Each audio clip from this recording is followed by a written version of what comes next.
Tunajua hiyo mechi itakuwa ngumu. Ndio maana huwa tumejipanga vizuri na tuko tayari kwa kila kitu. Na hizo pointi 3 tunazihitaji sana. Hata Costa kama wanazihitaji, lakini sisi tunahitaji zaidi. Kwa hiyo tumeenda na tahadhari zote na tunajua mchezo wa kule huwa mara nyingi unakuwa mgumu sana, lakini kwa nguvu za Mwenyezi Mungu tutashinda inshallah.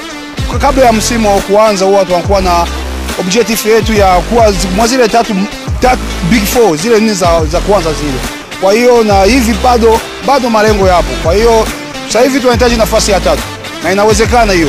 Msimamo ukiangalia kwa kwetu sio vibaya kwa sababu acha nguvu zote tunazielekeza kwa nafasi ya 3. Miongoni mwa timu korofi, timu ambazo zinaisumbua sana Singida Black Stars ni Coastal Union. Lakini this time tumedhamiria, tunaenda kutafuta alama 3 na tutazipata ugenini inshallah. Kwa kikosi kinaondoka kikiwa na jumla ya wachezaji 30 na benchi la ufundi lote pamoja na baadhi ya viongozi ambao wanaambatana na timu. Hii yote ni kuashiria kwamba mchezo huu ni muhimu sana kwetu na tunahitaji kwenda kutafuta alama 3 kwa namna yoyote ile. So safari inaanza hapa kutokea Singida, tutaweka kituo kidogo Arusha kwa ajili ya mapumziko, kisha kesho mapema tutaendelea na safari kutokea jijini Arusha kuelekea jijini Tanga. Tutaendelea kufahamishana zaidi kinachoendelea. Tumejipanga vizuri kutokana na mechi ya jana, tumepata matokeo mazuri, kwa hiyo tuna morali nzuri.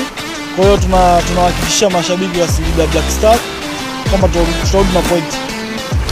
Na tushaishi kuwa na top 3, kwa hiyo mapambano ni makubwa kwa sababu dhumuni la timu sasa hivi ni top 3, sio top 4 tena. Kwa hiyo benchi la ufundi, viongozi, wachezaji tumepanga vizuri.